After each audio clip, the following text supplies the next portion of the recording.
નમસ્કાર વિદ્યાર્થી મિત્રો, સ્વાધ્યાયના દાખલામાં આપણે જોઈએ 2.8 10.6 ગ્રામ ઇથિલિન ગ્લાયકોલ અને 200 ગ્રામ પાણી મિશ્ર કરી બનાવવામાં આવ્યું. દ્રાવણની મોલાલિટી ગણો અને જો દ્રાવણની ઘનતા 1.072 ગ્રામ પર ml હોય તો દ્રાવણની મોલારિટી કેટલી થશે. બરાબર. ઇથિલિન ગ્લાયકોલનું દળ આપણે આપ્યું છે 222.6 ગ્રામ. પાણીનું દળ આપ્યું છે 200 ગ્રામ. મોલાલિટી ગણવાની છે, મોલારિટી પણ ગણવાની છે અને ઘનતા છે 1.072 ગ્રામ પર ml. જો હવે આપણે મોલાલિટી ગણવાની હોય તો મોલાલિટીના સૂત્રનો આપણે વિચાર કરીએ કે દ્રાવ્યનું દળ ગુણ્યા 1000 છેદમાં દ્રાવ્યનું આણ્વીય દળ ગુણ્યા દ્રાવકનું દળ ગ્રામમાં. બરાબર. આ સૂત્રમાં આપણી પાસે કઈ વસ્તુ છે એ જોઈ લઈએ. દ્રાવ્યનું દળ જો ઇથિલિન ગ્લાયકોલ માટે આપણે ગણીએ તો એને દ્રાવ્ય કહી શકાય, તો આપેલું છે. દ્રાવ્યનું આણ્વીય દળ એ આપણે ગણવું પડશે. બરાબર. દ્રાવકનું દળ 200 ગ્રામ એ પણ આપેલું છે. તો આમાં એક જ વસ્તુ ઘટે છે, દ્રાવ્યનું આણ્વીય દળ અથવા તો ઇથિલિન ગ્લાયકોલનું આણ્વીય દળ. તો ઇથિલિન ગ્લાયકોલનું આણ્વીય દળ ગણીએ, જેનું સૂત્ર થશે C2H6O2. તો 2 કાર્બન હોવાથી પરમાણુય દળ 24 + 6 + 16 32 બરાબર થશે 62 ગ્રામ પર મોલ. બરાબર. આણ્વીય દળ તો આપણે બધાને ગણતા આવડે જ છે. હવે મોલાલિટીના સૂત્રમાં આ બધી કિંમતો મૂકી દઈએ એટલે જવાબ મળશે. તો દ્રાવ્યનું દળ 222.6 ગુણ્યા 1000 છેદમાં આણ્વીય દળ 62 ગુણ્યા દ્રાવકનું દળ 200. ગુણોત્તર લઈ એટલે મોલાલિટી થશે 17.95 મોલલ. બરાબર. એક જવાબ મળી ગયો. હવે બીજો જવાબ મેળવવાનો છે મોલારિટી. તો મોલારિટી મેળવવાની હોય તો મોલારિટીના સૂત્રનો આપણે વિચાર કરીએ. તો મોલારિટીનું સૂત્ર છે દ્રાવ્યનું દળ ગુણ્યા 1000 છેદમાં દ્રાવ્યનું આણ્વીય દળ ગુણ્યા દ્રાવણનું કદ ml માં. બરાબર. આ ml લખી તો ઉપર 1000 મૂકવા પડે. તો મોલાલિટી જેવું જ મોલારિટીનું સૂત્ર છે. એટલે દ્રાવ્યનું દળ, દ્રાવ્યનું આણ્વીય દળ એ બે તો આપણી પાસે છે જ. એક જ વસ્તુ નથી, દ્રાવણનું કદ ml માં. તો દ્રાવણનું કદ આપણે જોતું હોય તો ઘનતા આપેલી છે. જો આપણે દ્રાવણનું દળ ખબર હોય તો આપણે ઘનતા ઉપરથી દ્રાવણનું કદ મેળવી શકીએ. તો જોઈ લઈએ, દ્રાવણનું દળ નથી આપ્યું પણ દ્રાવ્ય અને દ્રાવકના દળ આપેલા છે. તો સરવાળો કરીએ એટલે દ્રાવણનું દળ મળી જાય. ઘનતા આપેલી છે એટલે એનું કદ પણ આપણે મેળવી શકીએ. એટલે શું થશે તો કે દ્રાવણનું દળ મેળવવા માટે દ્રાવ્ય પ્લસ દ્રાવકનું દળ સરવાળો કરીએ એટલે દ્રાવણનું દળ મળશે 422.6 ગ્રામ. હવે આપણે દ્રાવણનું કદ જોઈશે તો ઘનતા બરાબર દળના છેદમાં કદ થશે. તો કદ બરાબર શું થશે? દળના છેદમાં ઘનતા. તો દળ તો 422.6, ઘનતા આપેલી છે 1.072. ગુણોત્તર લઈ એટલે આપણે દ્રાવણનું કદ મળશે 494.22 ml. સમજાઈ ગયું? એટલે અહીંયા દ્રાવણના કદની જરૂર હતી એ ઘનતાના સૂત્રનો ઉપયોગ કરી અને આપણે મેળવી લીધું. અને આ જે મેળવેલું દ્રાવણનું કદ છે એ સૂત્રમાં મૂકી દઈએ એટલે જવાબ મળશે. તો કિંમત મૂકતા જઈએ. દ્રાવ્યનું દળ 222.6 ગુણ્યા 1000 છેદમાં દ્રાવ્યનું આણ્વીય દળ થશે 62 ગુણ્યા દ્રાવણનું કદ મેળવેલું છે 394.22. ગુણોત્તર લઈએ એટલે જવાબ મળે છે મોલારિટી 9.107 મોલર. સમજાઈ ગયું? આ સિવાય આપણે આગળ પણ એક દાખલો ગણેલો હતો જે મોલારિટી અને ઘનતા વચ્ચે સંબંધ દર્શાવતા સમીકરણનો ઉપયોગ કરીને દાખલાની ગણતરી કરેલી હતી. તો અહીંયા મોલાલિટી છે, ઘનતા છે અને મોલારિટી ગણવાની હોય તો એ સૂત્રનો તમે ફરીથી ઉપયોગ કરીને પણ આ દાખલો ગણી શકો. બરાબર. તો આગળ આપણે જોયું હતું ઘનતા બરાબર શું થાય તો કે મોલારિટી કૌંસમાં 1/, મોલાલિટી વત્તા આણ્વીય દળ છેદમાં 1000. બરાબર, આ સૂત્રનો ઉપયોગ કરીને આપણે મોલાલિટી, ઘનતા અને મોલારિટી ત્રણમાંથી એક અજ્ઞાત હોય ત્યારે ગણી શકાય. ઓકે, એથી આગળ જોઈએ 2.9.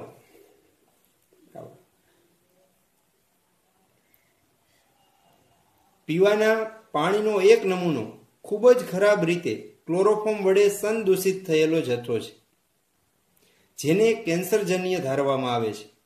સંદૂષણનું સ્તર 15 ppm દળથી જણાયું છે, તો આને દળથી ટકાવારીમાં દર્શાવો. બીજો પ્રશ્ન છે, પાણીના નમૂનામાં ક્લોરોફોર્મની મોલાલિટી નક્કી કરો. તો પેલા આપણે પેલા પ્રશ્નનું સોલ્યુશન જોઈએ કે દળથી ટકાવારી આપણે ગણવી છે. આપેલું શું છે તો કે 15 ppm દળથી ક્લોરોફોર્મનું પ્રમાણ આપેલું છે. હવે એને આપણે પર્સન્ટેજમાં લઈ જવું છે. બરાબર, તો આપણે ઘણી રીતે ડાયરેક્ટ અથવા તો જુદી જુદી રીતે પર્સન્ટેજમાં આપણે લઈ જઈ શકીએ. તો સૌ પ્રથમ પર્સન્ટેજ વેઇટ બાય વેઇટમાં જવાબ મેળવવો હોય તો પર્સન્ટેજ વેઇટ બાય વેઇટના સૂત્રનો વિચાર કરીએ તો શું સૂત્ર થશે? દ્રાવ્યનું દળ ગુણ્યા 100 છેદમાં દ્રાવણનું દળ. બરાબર, અહીંયા દ્રાવ્યનું દળ નથી, દ્રાવણનું દળ નથી, એટલે રકમમાંથી 15 ppm વેઇટ બાય વેઇટના આધારે દ્રાવ્ય અને દ્રાવણના દળ મેળવવા પડે. એ મેળવી લીધા પછી આ સૂત્રમાં કિંમત મૂકો એટલે તમને જવાબ પર્સન્ટેજ વેઇટ બાય વેઇટમાં પ્રાપ્ત થશે. સમજાણી વાત? તો આ સૂત્રમાં દળ મેળવવા માટે આપણે 15 ppm નું અર્થઘટન કરીએ. 15 ppm નું અર્થઘટન કરીએ તો શું થાય? તો કે 1000 ગ્રામ દ્રાવણમાં 15 મિલીગ્રામ ક્લોરોફોર્મ હશે. બરાબર, 1000 ગ્રામ દ્રાવણમાં 15 મિલીગ્રામ ક્લોરોફોર્મ હશે. તો 15 મિલીગ્રામને હું ગ્રામમાં ફેરવું તો 15 ગુણ્યા 10⁻³ ગ્રામ ક્લોરોફોર્મ થાય, જે દ્રાવ્યનું દળ થયું. દ્રાવણનું દળ થયું 1000 ગ્રામ. સમજાણું? તો દ્રાવકના દળની આપણે જરૂર પડે તો મેળવી શકીએ કે દ્રાવકનું દળ કેટલું થશે ભાઈ? 1000 15 ગુણ્યા 10⁻³ એટલે 0.015 બરાબર 999.985 ગ્રામ દ્રાવકનું દળ થશે. બરાબર, આમાં કિંમત મૂકી દઈ. પર્સન્ટેજ વેઇટ બાય વેઇટ બરાબર દ્રાવ્યનું દળ 15 ગુણ્યા 10⁻³ ગ્રામ ગુણ્યા 100 છેદમાં દ્રાવણનું દળ 1000. સાદુરૂપ આપીએ એટલે જવાબ મળે પર્સન્ટેજ વેઇટ બાય વેઇટ બરાબર 15 ગુણ્યા 10⁻⁴. બરાબર, તો જે નમૂનામાં ક્લોરોફોર્મનું દળથી 15 ppm પ્રમાણ હશે એ પર્સન્ટેજમાં કેટલું હશે? તો કે 15 ગુણ્યા 10⁻⁴ હશે. સમજાણું? અથવા તો અહીંયા જો સૂત્ર બતાવેલું છે ડાયરેક્ટ પણ તમે વિચારી શકો કે વેઇટ બાય વેઇટ ppm બરાબર શું થાય? પર્સન્ટેજ વેઇટ બાય વેઇટ ગુણ્યા 10⁴ થાય. ppm ની કિંમત મૂકી દો તો ડાયરેક્ટ તમને પર્સન્ટેજ વેઇટ બાય વેઇટ પ્રાપ્ત થઈ શકે. સમજાણું? ત્યાર પછી બીજો પ્રશ્ન જોઈએ. પાણીના નમૂનામાં ક્લોરોફોર્મની મોલાલિટી નક્કી કરો. તરત જ મોલાલિટીના સૂત્રનો આપણે વિચાર કરવાનો. મોલાલિટીનું સૂત્ર શું છે? તો મોલાલિટી બરાબર દ્રાવ્યનું દળ ગુણ્યા 1000 છેદમાં દ્રાવ્યનું આણ્વીય દળ ગુણ્યા દ્રાવકનું દળ ગ્રામમાં. આમાંથી જે વસ્તુ ઘટે એ પહેલા મેળવી લેવાની. તો જોતા જઈએ. દ્રાવ્યનું દળ તો આપણે ગણતરી કરેલું છે 15 ગુણ્યા 10⁻³ ગ્રામ -3 ગ્રામ. દ્રાવ્યનું આણ્વીય દળ તો એ તો ગણી શકાય ક્લોરોફોર્મ માટે. દ્રાવકનું દળ ગ્રામમાં તો 999.985 ગ્રામ ગણેલું છે. તો આપણે ખાલી આણ્વીય દળ ગણવાની જરૂર પડશે. તો આણ્વીય દળ અહીંયા સાઈડમાં ગણતરી કરીને દર્શાવેલું છે ક્લોરોફોર્મ માટે 12 + 1 + 1 ક્લોરીન માટે 35.5, તો 3 ક્લોરીન માટે થશે 106.5. ગણતરી કરીશું એટલે 119.5 ગ્રામ પ્રતિ મોલ ક્લોરોફોર્મનું આણ્વીય દળ થાય. આ બધી કિંમતો આપણે આ સૂત્રમાં મૂકી અને સાદુરૂપ આપીએ તો દ્રાવ્યનું દળ થશે 15 ગુણ્યા 10⁻³ 1000 છેદમાં આણ્વીય દળ 119.5 ગુણ્યા દ્રાવકનું દળ થશે 999.985 ગ્રામ. ગુણોત્તર લઈ એટલે મોલાલિટી મળશે 0.000126 મોલલ. બરાબર, સમજાઈ ગયું. આને હું આમ પણ દર્શાવી શકું 1.26 ગુણ્યા 10⁻⁴ મોલલ. બરાબર, સમજાઈ ગયું. હવે સ્વાધ્યાયમાં 2.15 જોઈએ. 2% દળથી અબાષ્પશીલ દ્રાવ્ય ધરાવતું જલીય દ્રાવણ સામાન્ય ઉત્કલન બિંદુએ 1.004 બાર દબાણ કરે છે. દ્રાવ્યનું મોલર દળ કેટલું હશે? પાણીનું બાષ્પ દબાણ 1.013 બાર આપેલું છે. બરાબર, તો પેલા વિચારતા જઈએ. પાણીનું બાષ્પ દબાણ એટલે આપણે એને P10 વડે દર્શાવીએ છીએ 1.013 બાર. સામાન્ય ઉત્કલન બિંદુએ દ્રાવણનું દબાણ 1.004 બાર થાય છે એટલે દ્રાવણ માટે આપણે P1 વડે દર્શાવીએ છીએ 1.004. બીજું છે 2% દળથી અબાષ્પશીલ દ્રાવ્ય ધરાવતું જલીય દ્રાવણ. હવે આપને અર્થઘટનની ખબર છે, તો 2% વેઇટ બાય વેઇટ નું અર્થઘટન કરીએ તો 2% દળથી અબાષ્પશીલ દ્રાવ્ય ધરાવતું જલીય દ્રાવણ એટલે શું થશે? તો કે 100 ગ્રામ દ્રાવણમાં 2 ગ્રામ દ્રાવ્ય એટલે દ્રાવક થશે 98 ગ્રામ. એટલે એનો મતલબ શું થયો? દ્રાવ્ય 2 ગ્રામ, દ્રાવક જેને W1 વડે દર્શાવીએ છીએ 98 ગ્રામ. બરાબર, દ્રાવ્યનું મોલર દળ ગણવાનું છે એટલે M2 ગણવાના છે. M1 છે એ પાણી છે એટલે 18 ગ્રામ પ્રતિ મોલ થાય. બરાબર, હવે આ બધી કિંમતો આપેલી છે, એના આધારે આપણે દ્રાવ્યનું આણ્વીય દળ ગણવાનું છે. તો દ્રાવ્યનું આણ્વીય દળ ગણવા માટે 4 સંખ્યાત્મક ગુણધર્મો આપણે જોઈ ગયા. એમાંથી કયા સંખ્યાત્મક ગુણધર્મનો ઉપયોગ કરવો? તો કે જેની કિંમત આપેલી હોય એનો ઉપયોગ કરવાનો. તો અહીંયા બાષ્પ દબાણની કિંમતો આપેલી છે અને અબાષ્પશીલ દ્રાવ્ય માટે છે. તો અબાષ્પશીલ દ્રાવ્ય માટે રાઉલ્ટનો નિયમ શું લખી શકાય? તો કે P10 P1 છેદમાં P10 બરાબર W2M1 છેદમાં M2W1. આમાંથી જે કિંમતો નથી એને આપણે પેલા મેળવવી પડે. તો પેલા જોઈ લઈએ કઈ કઈ કિંમતો છે. તો P10 આપેલું છે, P1 ની કિંમત પણ છે, W2 M1 W1 બધી કિંમતો છે M2 સિવાયની. તો M2 ને કરતા બનાવી બધી કિંમતો મૂકી સાદુરૂપ આપવાથી જવાબ મળશે. બરાબર, તો ક્રમશઃ કિંમત મૂકતા જઈએ. P10 ની કિંમત છે 1.013 માઇનસ P1 ની કિંમત છે 1.004 છેદમાં P10 1.013 બરાબર W2 થશે 2 ગ્રામ એટલે 2 ગુણ્યા M1 થશે 18 એટલે ગુણ્યા 18 છેદમાં M2 છે એ ગણવાના છે. W1 દ્રાવકનું દળ થશે જે આપણે સમજ્યા 98 ગ્રામ થાય. હવે M2 ને કરતા બનાવીએ તો છેદમાં રહેલા M2 ને સામે લઈ જઈએ એટલે M2 કરતા બને. તો 2 તો છે જ, 18 પણ છે, 1.013 છેદમાં છે એટલે અંશમાં આવશે. આનો તફાવત મેળવીએ 0.009 થશે, એ આ બાજુ આવશે એટલે છેદમાં જશે, ગુણ્યા 98 તો છે જ. આનું આપણે સાદુરૂપ આપીએ એટલે આપણે આણ્વીય દળ પ્રાપ્ત થાય 41.35 ગ્રામ પ્રતિ મોલ. જો આપણે આગળ આ થિયરીમાં શીખી ગયા હતા કે અબાષ્પશીલ દ્રાવ્યનો જથ્થો ખૂબ જ ઓછો હોય એટલે કે મંદ દ્રાવણ હોય ત્યારે આપણે દ્રાવ્યના મોલને દ્રાવકના મોલની સાપેક્ષમાં સરવાળો થતો હોય ત્યારે અવગણતા હતા. એટલે અવગણી ત્યારે આપણે આ સૂત્ર પ્રાપ્ત થાય છે. બરાબર, જો તમે દ્રાવ્યના મોલને અવગણશો નહીં અને આ દાખલા પ્રમાણે તમે ગણતરી કરશો તો આણ્વીય દળના મૂલ્યમાં થોડો ઘણો ફેરફાર આવશે.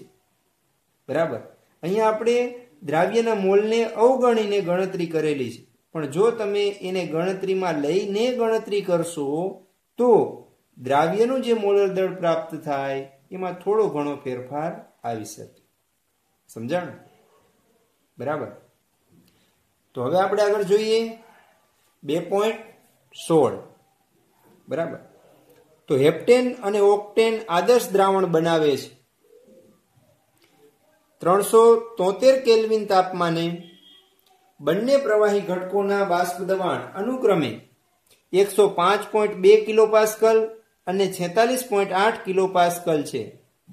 26.0 ગ્રામ હેપ્ટેન અને 35 ગ્રામ ઓક્ટેન ધરાવતા મિશ્રણનું બાષ્પ દબાણ કેટલું થશે? જો અહીંયા બે પ્રવાહી આપેલા છે, એક હેપ્ટેન છે ને એક ઓક્ટેન છે, એટલે બંને બાષ્પશીલ છે, બંનેના બાષ્પ દબાણ પણ આપેલા છે અને બંનેના દળ પણ આપેલા છે. તો હેપ્ટેન માટે હું લખી શકું કે શુદ્ધ હેપ્ટેનનું બાષ્પ દબાણ આપણે એને P10 વડે દર્શાવીએ તો થશે 105.2 કિલોપાસ્કલ અને હેપ્ટેનના દળને W1 વડે દર્શાવું તો 26.0 ગ્રામ થશે. ઓક્ટેનના બાષ્પ દબાણને P20 વડે દર્શાવું 46.8 કિલોપાસ્કલ, એના દળને W2 વડે દર્શાવું તો 35 ગ્રામ થાય. આ મિશ્રણમાં આપણે કુલ બાષ્પ દબાણ P ગણવાનું છે.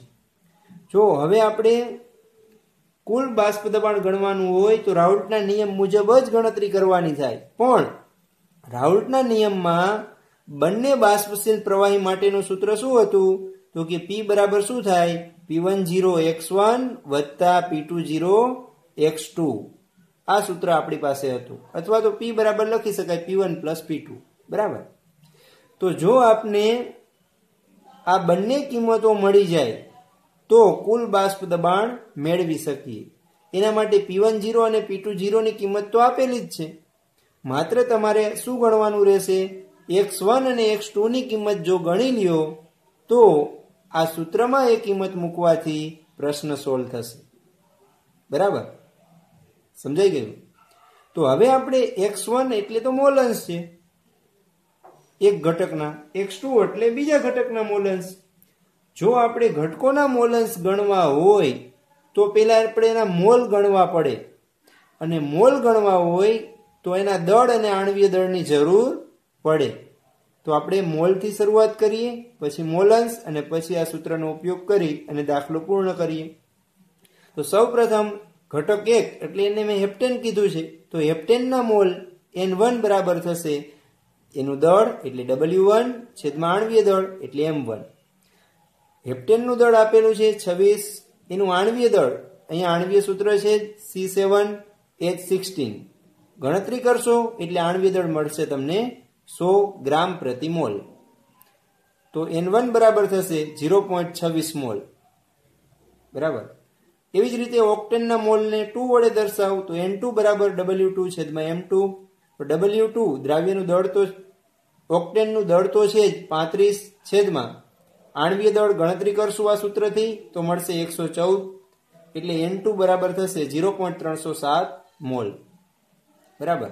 હવે બંનેના મોલન્સ ગણીએ તો પહેલા આપણે જોઈએ હેપ્ટેનના મોલન્સ x1 બરાબર N1 છેદમાં N1 પ્લસ N2. તો N1 ની કિંમત 0.26, N1 0.26 વત્તા N2 0.307. ગુણોત્તર લઈ એટલે મોલન્સ મળે 0.459. એવી જ રીતે હવે ઓક્ટેનના મોલન્સ પણ આની જેમ જ સૂત્રથી ગણી શકાય, અથવા તો આ રીતે પણ ગણી શકાય. x2 બરાબર થશે 1 - x1. તો 1 - x1 એટલે 0.459. સાદુરૂપ આપીએ એટલે આપણે જવાબ મળશે 0.541. તો x2 ની કિંમત મળશે 0.541. હવે x1 અને x2 ની કિંમત મળી ગઈ, P10 અને P20 ની કિંમત પણ છે. આ બધી કિંમતો આ સૂત્રમાં મૂકી એટલે આપણે જવાબ પ્રાપ્ત થશે. બરાબર. તો આપણે કિંમત મૂકીએ સૂત્રમાં. તો જો અહીંયા કુલ બાષ્પ દબાણ P માટેનું સૂત્ર P10x1 વત્તા P20x2 થશે. P10 રકમમાંથી 105.2 ગુણ્યા x1 ની કિંમત આપણે મેળવેલી 0.459 વત્તા P20 છે એ રકમમાંથી 46.8 ગુણ્યા x2 ની કિંમત આપણે મેળવેલી 0.541. આનો ગુણાકાર કરીએ એટલે આવશે 48.29 વધતા આનો ગુણાકાર કરીએ એટલે આવશે 25.32. સરવાળો કરીએ એટલે કુલ દબાણ થશે 73.61 કિલો પાસ્કલ. સમજાઈ ગયું? બરાબર. તો આ દ્રાવણનું કુલ બાષ્પ દબાણ દર્શાવે છે.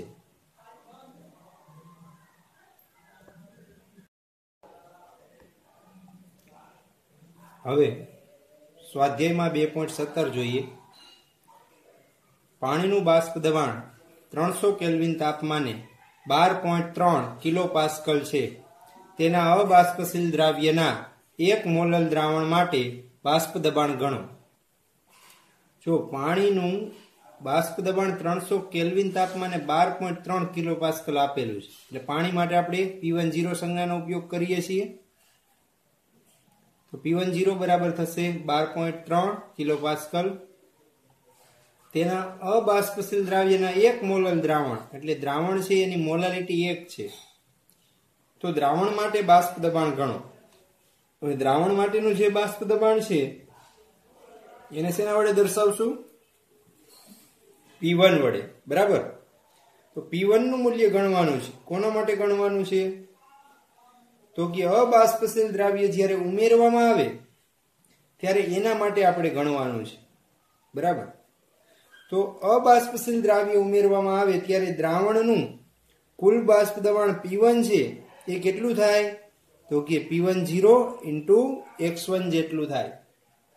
એટલે આ સૂત્રથી આપણે P1 નું મૂલ્ય ગણી શકીએ, અથવા P10 - P1 / P10 બરાબર x2 બાષ્પ દબાણમાં સાપેક્ષ ઘટાડો દ્રાવ્યના મોલસ જેટલો હોય છે એ સૂત્રનો ઉપયોગ કરીને પણ ગણી શકીએ.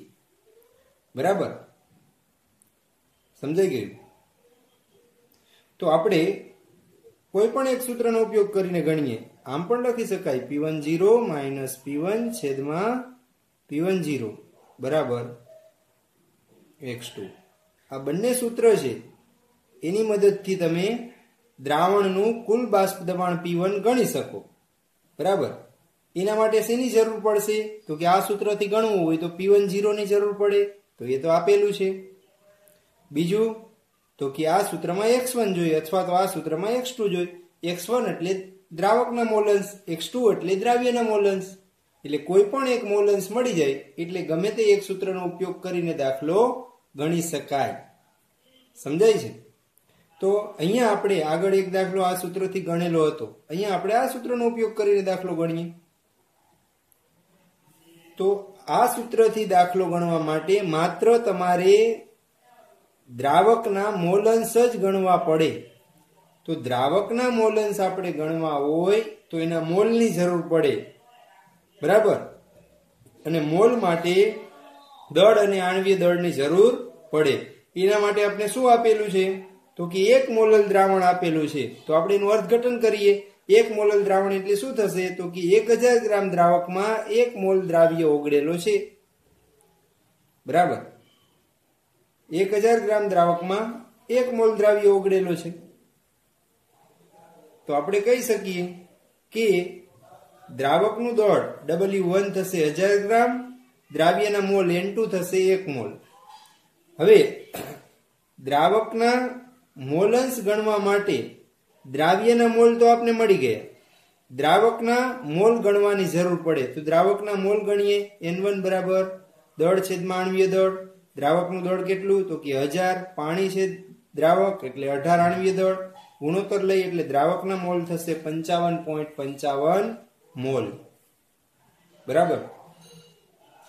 હવે એના મોલન્સ ગણીએ. તો દ્રાવકના મોલન્સ x1 બરાબર N1 છેદમાં N1 પ્લસ N2. તો N1 છે એ 55.55 છેદમાં 55.55 વત્તા 1. ગુણોત્તર લઈ એટલે દ્રાવકના મોલન્સ મળશે 0.9823. સમજાઈ ગયું? હવે દ્રાવકના મોલન્સ ગણી લીધા. P10 ની કિંમત પણ આપણી પાસે છે. તો આ સૂત્રનો ઉપયોગ કરી અને એનું કુલ બાષ્પ દબાણ ગણી શકીએ. તો જો દ્રાવણનું બાષ્પ દબાણ P1 બરાબર P10 × x1 થશે. P10 ની કિંમત 12.3 કિલો પાસ્કલ આપેલી છે. એને ગુણ્યા દ્રાવકના મોલન્સ x1 0.9823 થશે. ગુણાકાર કરી એટલે જવાબ મળે 12.08 કિલો પાસ્કલ. સમજાઈ ગયું? અથવા તમે આ સૂત્રનો ઉપયોગ કરીને પણ ગણી શકો. એમાં તમારે x2 નું મૂલ્ય મેળવવું પડે. તો x2 નું મૂલ્ય મેળવી અને આમાં કિંમત મૂકવાથી તમને P1 નું મૂલ્ય મળી શકે. બરાબર. ત્યાર પછી જોઈએ સ્વાધ્યાયમાં 2.18 અબાષ્પશીલ દ્રાવ્ય જેનું મોલર દળ 40 ગ્રામ પ્રતિ મોલ આપેલું છે. અબાષ્પશીલ દ્રાવ્યનું દળ ગણો. જેને 114 ગ્રામ ઓક્ટેનમાં ઓગાળવામાં આવે તો બાષ્પ દબાણ ઘટીને 80% જેટલું થઈ જાય. બરાબર. જો પેલા તો દ્રાવ્યનું દળ ગણવાનું છે, અબાષ્પશીલ દ્રાવ્યનું દળ, એટલે W2 ની કિંમત આપણે ગણવાની છે. બરાબર. તેનું મોલર દળ આપ્યું છે 40, એટલે અહીંયા M છે. M2 છે એ થશે 40 ગ્રામ પ્રતિ મોલ. 114 ગ્રામ ઓક્ટેનમાં એટલે દ્રાવકનું દળ એને W1 વડે દર્શાવીએ તો 114 ગ્રામ. બરાબર. W2 છે એ ગણવાનું છે. હવે અહીંયા દ્રાવ્યનું દળ ગણવાનું છે. બરાબર. દ્રાવ્યનું દળ બધા સૂત્રમાં આવે, પણ કયા સૂત્રનો ઉપયોગ કરશું? તો કે જે સૂત્રના સંદર્ભમાં તમને રકમમાં કિંમત આપેલી હોય એ સૂત્રનો ઉપયોગ કરશું. તો અબાષ્પશીલ દ્રાવ્ય માટે બાષ્પ દબાણમાં ઘટાડાની વાત કરેલી છે, એટલે રાઉલ્ટના નિયમનો ઉપયોગ કરવો પડે. તો રાઉલ્ટના નિયમ મુજબ આપણે સૂત્ર વિચારીએ ખાલી તો શું થાય? તો કે P10 P1 છેદમાં P10 બરાબર N2 છેદમાં N1 પ્લસ N2 અથવા તો X2 લખી શકાય. બરાબર. તો અહીંયા આ સૂત્રથી તમારે દ્રાવ્યનું આણ્વીય દળ M2 આપેલું છે, તો અહીંયા હું લખી શકું N2 બરાબર W2 છેદમાં M2, N1 બરાબર W1 છેદમાં M1 અને N2 બરાબર W2 છેદમાં M2. બરાબર. ખાલી વિચારવા માટે આપણે જોઈએ. જો W2 તમારે ગણવાનું છે, M2 એ તો આપેલું છે, W1 પણ આપેલું છે. W1 પછી છે M1. M1 એટલે દ્રાવકનું આણ્વીય દળ થાય. ઓક્ટેનનું આણ્વીય દળ ગણશું તો 114 આવશે. એવી જ રીતે W2 ગણવાનું છે, M2 આપેલું છે. તો આ બધી કિંમતોમાંથી માત્ર આપણી પાસે W2 ની કિંમત નથી અને એ આપણે ગણવાની છે. બરાબર. તો સામેની સાઈડની બધી કિંમતો આપણી પાસે હોવી જોઈએ. તો એ શું છે? બાષ્પ દબાણનો સાપેક્ષ ઘટાડો એ નથી આપ્યો, તો એને પેલા આપણે રકમમાંથી મેળવવો પડશે. તો મેળવીએ. જો તો અહીંયા કીધું કે બાષ્પ દબાણ ઘટીને 80% જેટલું થઈ જાય છે. જો પર્સન્ટેજમાં જ્યારે પ્રમાણ આપેલું હોય ત્યારે હંમેશા 100 ની સાપેક્ષમાં કોઈ પણ કિંમત ધારો તો સરળતા રહી. તો આપણે ધારી લઈએ કે ધારો કે શરૂઆતનું બાષ્પ દબાણ છે દ્રાવકનું P10 એ 100 બાર મેં ધારેલું છે. હવે એમ કીધું બાષ્પ દબાણ ઘટીને 80% જેટલું થઈ જાય છે. હવે 80% થઈ જાય એટલે એનો મતલબ શું થયો? કે 100 હતું એના 80% થઈ જાય. 100 ના 80% એટલે કેટલું થયું? તો કે 80 જ થયું. તો દ્રાવણનું બાષ્પ દબાણ થશે 80 બાર. સમજાણું? એટલે P10 100 લેવાનું, P1 લેવાનું 80. તો આ બંને કિંમતો આપને મળી ગઈ, P10 અને P1. અને આ બાજુમાંથી આપણી પાસે W2 નથી, એ તો ગણવાના છે. તો આ બધી કિંમતો સૂત્રમાં મૂકીએ, સાદુરૂપ આપીએ એટલે જવાબ મળે. ક્રમશઃ જોતા જઈએ. પેલા P10 ની કિંમત 100 માઇનસ P1 80 છેદમાં P10 100 બરાબર. જો અહીંયાથી ડાયરેક્ટ કિંમત મૂકું છું. N2 એટલે W2 છેદમાં M2. W2 ગણવાના, M2 ની કિંમત આપેલી છે 40 છેદમાં N1 એટલે W1 છેદમાં M1. W1 114, M1 ઓક્ટેનનું આણ્વીય દળ પણ 114 થશે, પ્લસ W2, તો W2 તો ગણવાના છે, છેદમાં M2 ની કિંમત 40. બરાબર. બાદબાકી કરીએ, 20 100 વડે ભાગાકાર કરીએ, 0.02 થશે. W2 છેદમાં 40 તો છે જ, 114 ભાગ્યા 114 એટલે 1 વધતા W2 છેદમાં 40. આ એમને રાખીએ, લસા લઈએ, 40 પ્લસ W2 40 વધતા W2 ઉપર W2 બંનેના 40 છે, છેદમાં એ કેન્સલ થશે.